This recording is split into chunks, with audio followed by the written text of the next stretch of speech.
This opal was white. Hey guys, my name is Flex and I am back with Benedict and we are here for another gemstone video. Today we're going to be covering opals. This opal was white when we got it.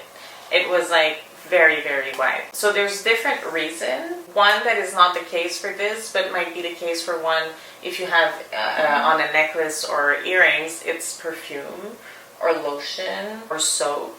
It just absorbs everything and absorb up to like 40 to 60% their weight in water. Yeah. So that can influence. The other thing is trace element. There's, impurities and that can oxidize. So opals can change, and even like really nice Australian, if you put perfume and then you go in the sun, it can also get more yellow. So they're still fragile in a way that they need special care. And like that would apply for like the women who want it as an engagement ring, for example. You're gonna probably have to take it off every time you do your dishes. Take your ring off, put it on the side. You don't want to get soap, constant water. Don't do it, take it off. Oh yeah, don't go in a pool with it. Don't go in like a jacuzzi with it. I mean, I've been told to put like a little damp cloth inside of a box, but... Yeah, I mean, if you're gonna bring it to the bank or like, they say sometimes in showcase you put a little jar of water in the showcase with the opal. Honestly, my opals have been in the showcase with the lead on them, some for like more than 5 years. Yeah, so you need to, not a humid environment, but not like a super dry, for sure. That can cause crazy. The surface of the stone cracks. It's kind of like spider web or like a dinosaur egg, the little pattern. Dinosaur. So many that, yeah, but it's opals. We're allowed. Cleaning, just like a gentle, mild, unscented baby soap. Yeah.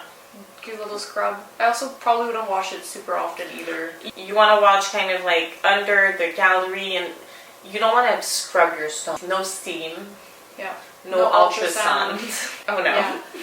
Yeah. Because your opal is going to change a lot. There are quite a bit of treatments for opals. There are. All of them have to be disclosed. All of my opal, for example, are not treated. The less I would say invasive would be for stabilize. So they will kind of coat it in resin.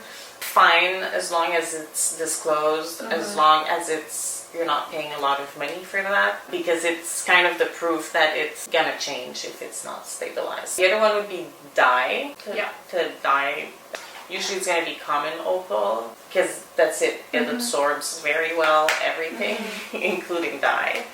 There's also like sugar blackening. Yeah, so it's sugar and acid.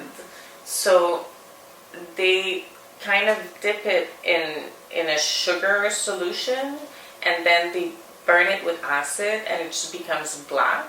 So it becomes like a white opal or like a crystal opal can become a black opal. Yeah, but I feel like I've seen pictures of it and it looked really peculiar. Like it looks like weird. There's like weird lines yeah. all throughout it. It does look weird. So... This and the other one is a smoked opal, so they will literally smoke them because the carbon gets absorbed. But they look funky.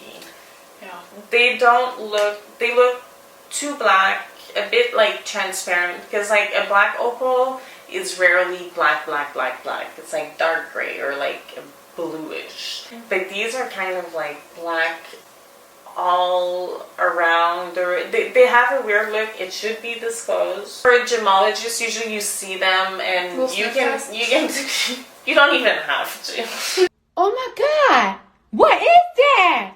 Okay. You just know. Yeah. It's not a treatment per se, but we'll put it in that category, but it would be doublets and triplets. Yeah. So sometimes you have something like this, and there's a very thin piece of opal. It's too fragile to just leave as is. So it will be kind of glued. Well, either it's just the opal and then they're going to glue some quartz or some rock. Transparent on top. Topaz, synthetic sapphire, whatever on top. And it will also kind of like, when you put like a drop of water, it kind of like does like a fisheye or like a loop. So it's also going to make the color play a lot bigger, like it's gonna magnify them. It's not really a treatment, it has to be this close. Sometimes it's a good option, sometimes it's also gonna be just like hematite or like a black base, and then they're gonna glue a natural top of opal. It can be a triplet, which is like a sandwich. So it's gonna be the black base, the opal, and then the clear stone. And these are all fine, but they're super cheap because you don't have opal, you just have tin slice. Yeah. And also, like, it's gonna be a durable stone at that point if you have like a cover. Yeah. So yeah. And then imitation. There's Gilson opal, which Gilson opal, a good way to kind of identify it is when you look. So it's so perfectly done that it looks too perfect. Like often, like piercings they will use. It looks like a pool bottom. Kind of like, I find that when you look at it from the top, it's just like dots, and then when you look from the side, it's like lanyards. It just looks very synthetic. Yeah, and they make it like bright pink, super turquoise, super intense colors, so you can really see it. Yeah, and it's like most synthetics, like a synthetic blue sapphire. You kind of see it right away that there's something off with it. There's something off with the Gilson opal for sure. No, don't like that. Other thing would be amalite, because we don't take them out too often. But they're a fossilized shell with these wild color, and it's a Canadian gemstone. So they find it in Alberta. It's like a beetle's shell or something. And sometimes you have some blue and yellow and red. It's not color play, it's more like iridescence, like the color you see won't change, as in opal it will change like depending on where you look it up from. This is really like color zoning, like you can see like the colors like in specific areas. But it's fun for people who like that kind of like color flashes. Wow. Another thing that can be kind of like in the Gilson area is the mosaic opals. Okay. And so they will take like a bunch of little fragments and kind of like inlay them together to make it a bigger you'll see that with like malachite as well. They'll kind of take like a whole bunch of little pieces and like put it together.